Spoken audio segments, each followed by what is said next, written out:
Hey y'all, happy Tuesday. I know it's been a couple weeks since I have seen y'all. Um, Transparency note, I had to take some time off. I was uninspired, and I know in not a recent, but a couple PSAs ago, I was talking about how not to do work when you're not inspired. So at least you know I listen and I practice what I preach. So I am back inspired and I am here to do another Health Coach PSA. So today I wanted to talk about 6 reasons as to why people tend to give up on their goals. Because, I like to say that there are two different types of people. Well, maybe three. So there are those people who can get their mindset on a certain goal and stay focused and achieve it and just keep setting goals and achieving them. Regardless of what happens or what comes their way, they are always able to stay focused. Now, there are other people who constantly set goals, but that's it. That's as far as it gets. Like, it gets down to setting goals and saying, "Oh, that's nice," but then they may look into certain things come up, and this is what essentially I'm going to talk about in this PSA, things that come up. But there's also a third type of person, I guess, would be the individual who set goals, starts to attain them, or maybe so close. So if the starting point is here, the end goal is here, they may be like right here or close to their goals, and instead of pushing through it, they just start back at one and then like, I'll do it again. So if you want to know how to be that first person who can be resilient and flexible and patient to achieve their goals, then stick around, because I am going to drop some gems for you when I explain 6 reasons people give up on their goals and how to overcome them. All right, so the first reason why people give up on their goals is because they don't sincerely take ownership of their goals. And this is where buy-in comes in. Like, are you really buying into that goal or that new life that you are trying to achieve when it comes to that goal? When it comes to taking ownership of your goals, it's saying, yes, this is my responsibility, and this is something that I am serious about. Now, if you're not taking ownership of your goals, you're essentially just saying, oh, this is something that would be nice to have. This is something that I thought that I heard about when Beyonce opened up her Renaissance tour, was how some people were trying to, there was a story about a person who was in a relationship, and the couple together was saving up for a house, and so Beyonce had her Renaissance tour come out, and she got excited and went to her spouse and was like, hey, I know we're saving up for a house, but can I use the money that I put in for the house to buy these Beyonce tickets? Now, before I even go on a tangent with this entire story, I just want to just let you know that this is a prime example as to how you're not really taking ownership of your goals. So if your true goal was to get that house, you would take ownership of that goal, and nothing else can deter you from a goal. Not no Beyonce tickets, not a disaster circumstance, not a lottery, nothing. This is something that you would be devoted to, and you understand the importance of what happens when you achieve that goal and what happens when you don't achieve that goal. So whenever you come at that crossroads of, do I stick to my goal, or do I not, or do I deviate from what I want to do? This is where the ownership comes in. So when you have ownership of it, you always point back to the goal, because this is your baby, this is something that you're serious about.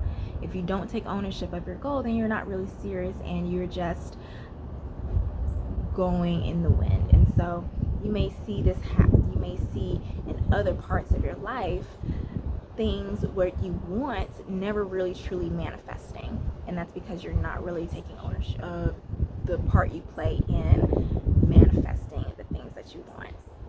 So that's just the first one. The second common reason people often give up on their goals is time. And I know this is a big one for a lot of people because in this day and age, we're all busy. We all have responsibilities. We all have family or work issues or things that just get in the way. And even with that, we could be stressed out, raising a family, be taking care of family members, be taking care of ourselves with chronic health conditions. And when we get free time, we may not want to work on our goals. We may just want to rest, and that rest may take the rest of the day. But this is where the ownership comes in to the time, because when you take ownership of your goals, you'll recognize that time is really not really a good excuse, because you make time for the things that are important to you.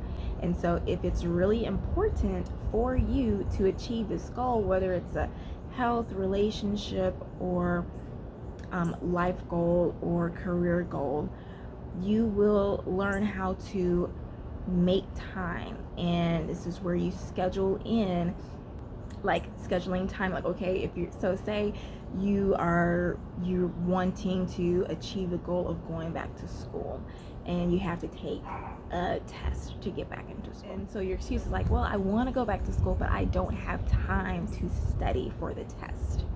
And so this is where you start scheduling time in your schedule.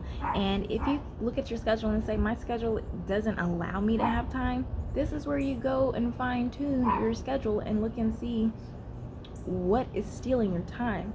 Is it other people who don't prioritize the things that you value in your life, that's constantly telling you like, hey, can you stop what you're doing and come help me? Or hey, I have an emergency, can you come save me? Or hey, I need this, I need that. Or hey, last minute, can you do this?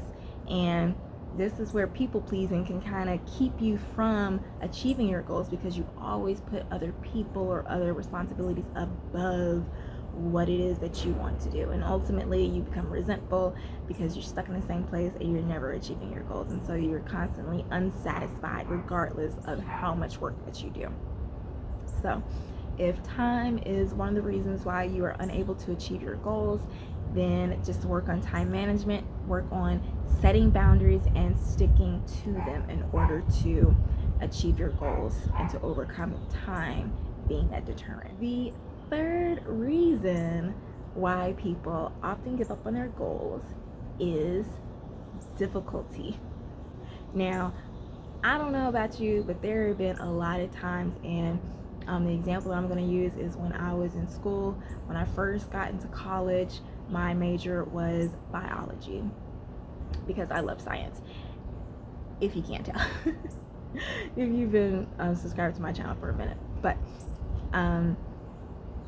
when I first got to school, I was a biology major, and once I got to the classes were a little easy, and so then once it got to organic chemistry, I was just like, oof, this is hard. And so I had to switch gears. So sometimes, sorry.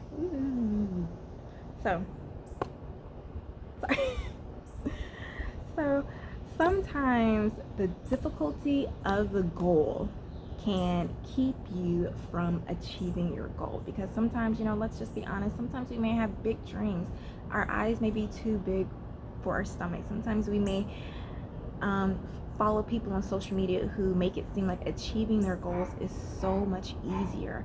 And let me tell you, it's so easy to just write a post of 500 to 1,000 words under a cute picture or video to make it, to inspire you to achieve your goals. But once it's time to actually start putting one foot in front of the other, putting the pen to the paper and take action, you're gonna say, whoa, this is a lot harder than it seemed, than the Instagram influencer made it seem like.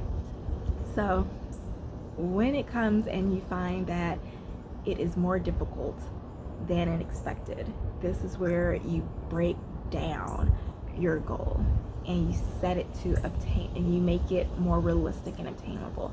And going back to the ownership aspect of it, is this something that you really want to do? Because honestly, if you find out that it's too difficult and you give up altogether, then obviously it's not a goal that you're really buying into.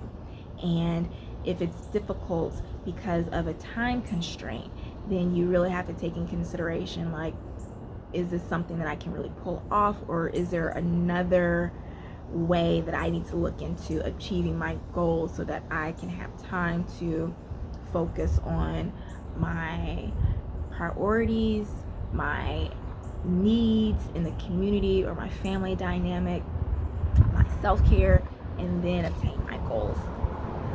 Because just because it's difficult does not mean that your goals are unattainable. Sometimes you just need a coach or a therapist or some other professional to help you get all of the cloudy confusion out the way, so it can seem so you can realize that your goal is attainable, just not the way that you are going about it at this time. So that is the reason why people like to make SMART goals. It is really helpful, but sometimes people say, I don't have time to write down SMART goals. I just know this and I'm just following this plan. And honestly, plans don't always work for you. So when it comes to figuring out if it's difficulty, break it down to smaller goals. So the fourth common reason that people give up on their goals is distractions. And I feel like me going outside is one of the perfect examples as to why distractions can deter us from achieving our goals. Just from me trying to record this video, there's cars going in the background, there's a dog barking inside, there's flies or love bugs coming all around, and this is a prime example of how life is. There are always things going on in your life, and so you really have to understand that distractions are going to come and go. You can't avoid them. So it's learning how to stay focused. Honestly, people underestimate distractions in a big way, and especially when it comes to weight loss. So a lot of people will be like, okay, summer's coming up soon and I want to lose some weight, but they forget to take into account all the errands that they're going to have to run, their schedule that's still fully booked, that doesn't allow them to make time to go into the gym or to do those home workouts so they can actually achieve their goals. Now, another distraction can be stress altogether, because if you're stressed out, your mind's going to be racing, your fight or flight mechanism is going to be on, and it's just going to be hard for you to actually get to calm down. And so when you finally do calm down, you're going to be tired and exhausted from the chronic stress, and so you're not going to feel like working out. And so all those distractions is causing the extra stress is essentially just going to make it harder for you to stick to your goal and achieve it.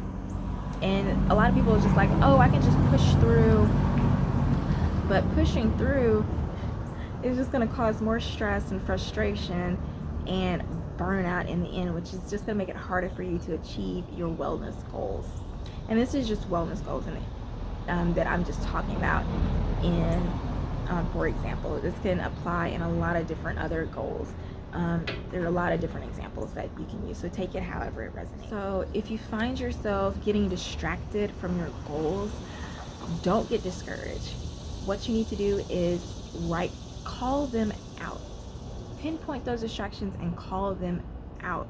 And this is something that I do in my Stress Alchemy course and the accompanying coaching programs that go along with it.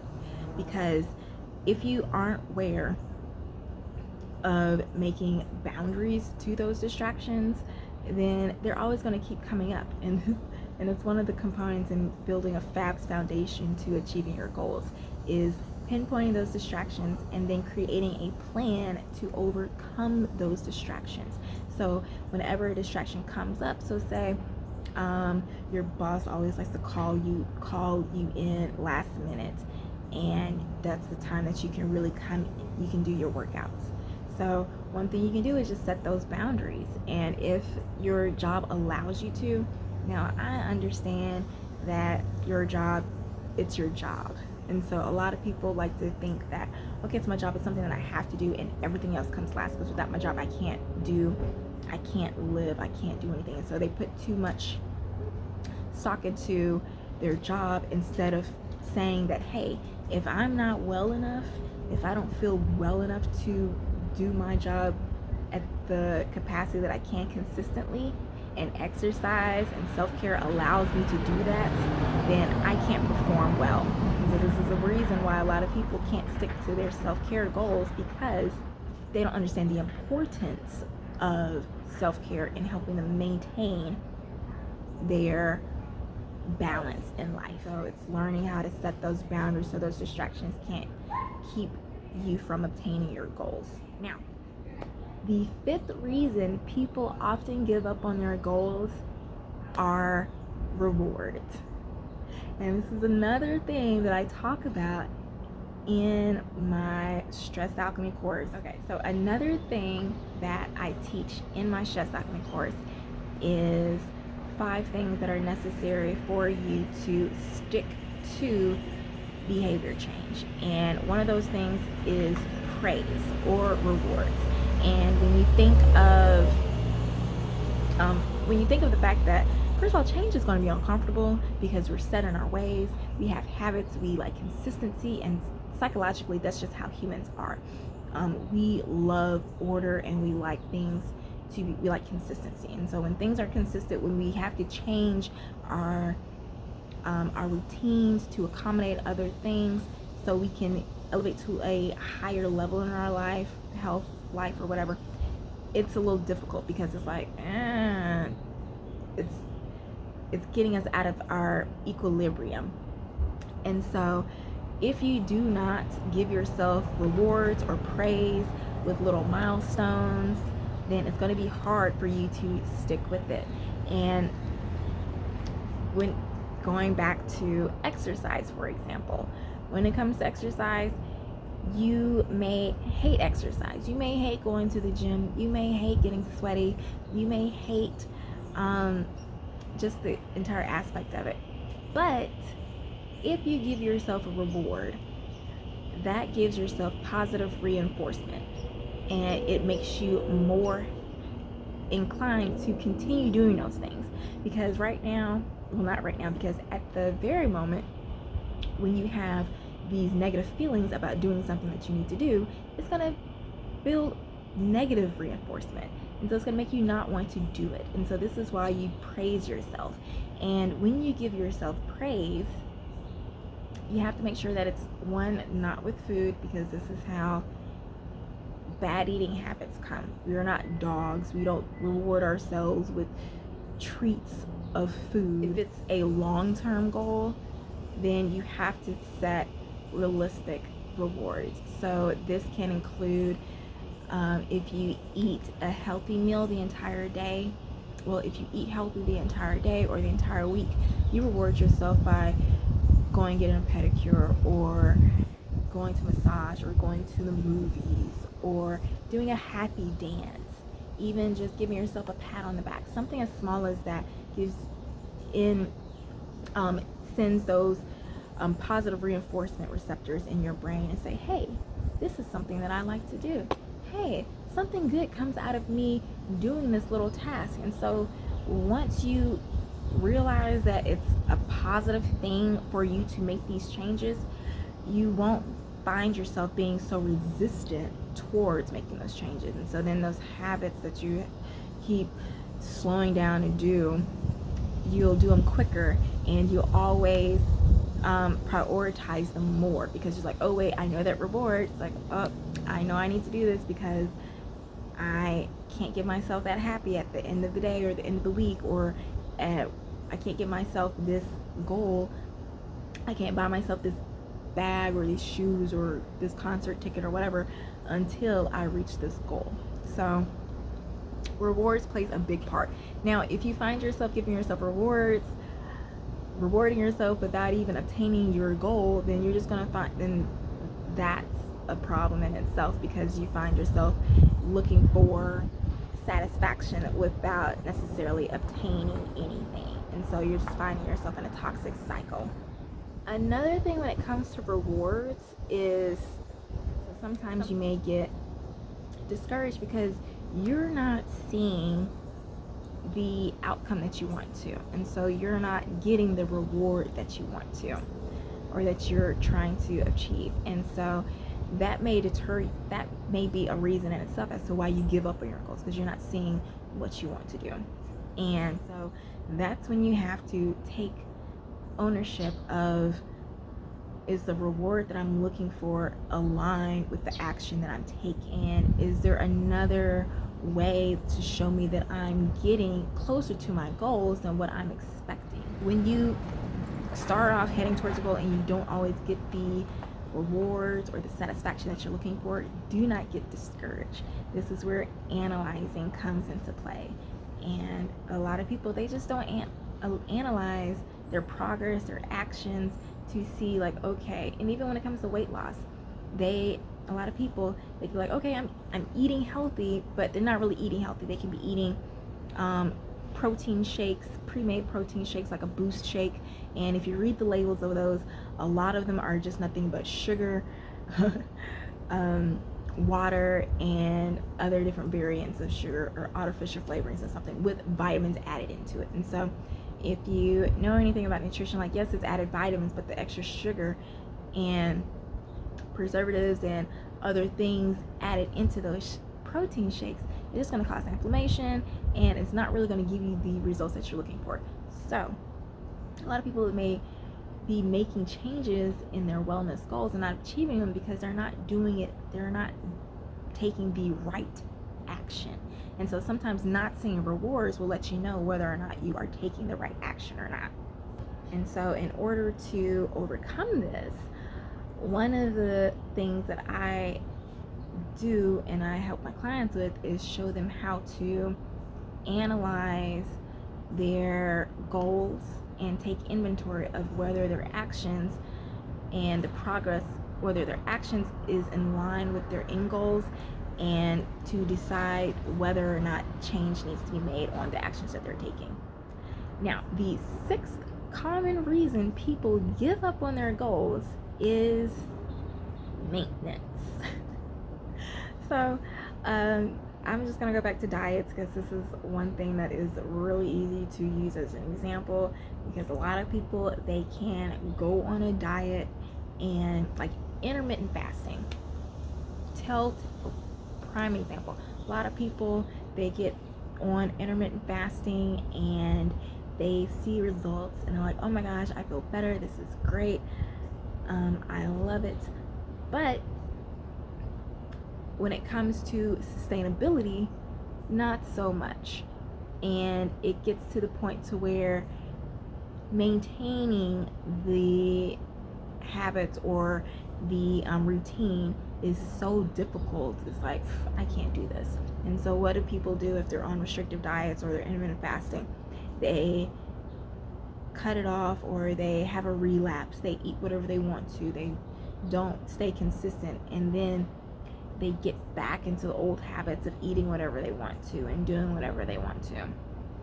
And going back to the diet example, this is a main reason as to why diets don't work, and why it's so important to learn how to balance out eating healthy and then eating for pleasure, and understanding how your body metabolizes foods when you're in a high vibrational state and feeling good emotions, or versus when you're in a low vibrational state and emotional, feeling a lot of negative emotions. And so being mindful of that, whatever steps you're taking to achieve your goals, whether it's in workouts, it's in diets, it's in your career, like, you have to make sure that you can sustain that routine after you obtain the goal, because the only way that you obtain that goal is from the action that you took. And so if you want to maintain that goal, you have to maintain it by the action that you take. And so this is why it's so important to get focused and hunkered down on what action works best for you. And when it comes to diets, this is something that a lot of people mess up on. A lot of people, when they get on diets or they get on exercise routines for weight loss or health routines, they look at other people and see what works for them. And they look for the most popular, the easiest, or the best thing, instead of looking at their health, their schedule, their lifestyle, their preferences, and looking and see what works for them with all these components involved and that they can maintain. And so, sometimes life happens, things may need to shift, and this is where you have to learn to swap out certain habits. So when you do it this way, you are dedicated to your goal but flexible with your methods. And I don't know, there's a quote that says, I don't know, be consistent. I don't know, anyway, you know what I'm saying. So those are the 6 common reasons people often give up on their goals.